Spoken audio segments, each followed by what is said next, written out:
Spontaneous drawings are magical. I encourage people to practice.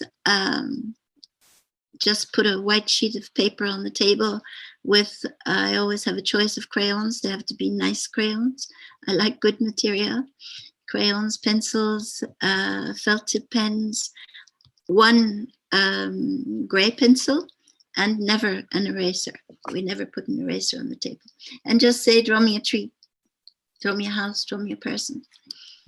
And if you could give us a practice that we can do for ourselves, for our own personal growth, would Yes. it be the same? Yes. Well, I think this is what I just discussed about this shamanic exercise of where you have a problem, where you have a blockage, where you feel you're stuck, where you feel you cannot make a decision. It's an active imagination. You imagine a lake, a place, a beautiful place. It could be in between two mountains, or a place in the country, or could be a lake anywhere. And you find a symbol for the problem, and you put the symbol in the water in your imagination, and you blur the water. You take your hands and you blur the water until the image disappears. And then you cross over to a second lake. You can cross over via a bridge or a path.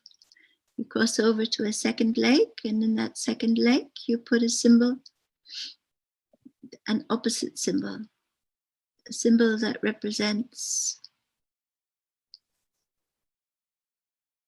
when the problem doesn't exist anymore, that's beyond the blockage.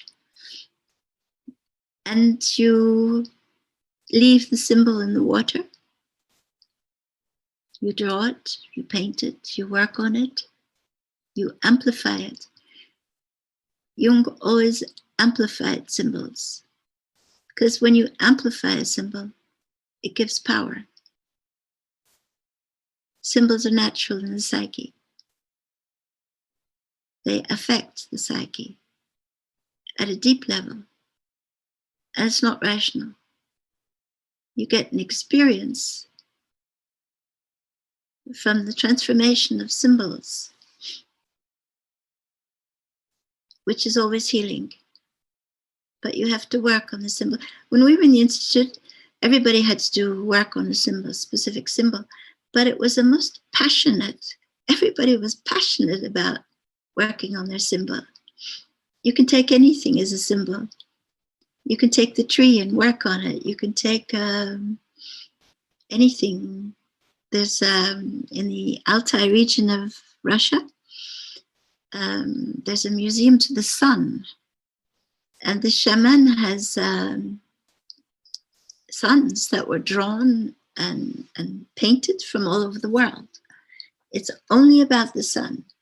And it's the most extraordinary place to walk into. You feel the rays of the sun when you walk in there.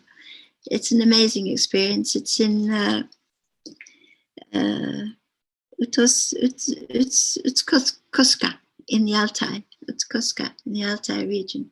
I'd love to take you there one day, Oksana. It's such a beautiful place. So work on the symbol. Symbols come in dreams. You dream, you're in an environment, on a path. When you wake up, draw your path. Draw the environment. It doesn't correspond exactly. It never will. But it's an extremely powerful experience. And if you can't draw spontaneously, close your eyes and draw. Close your eyes and draw.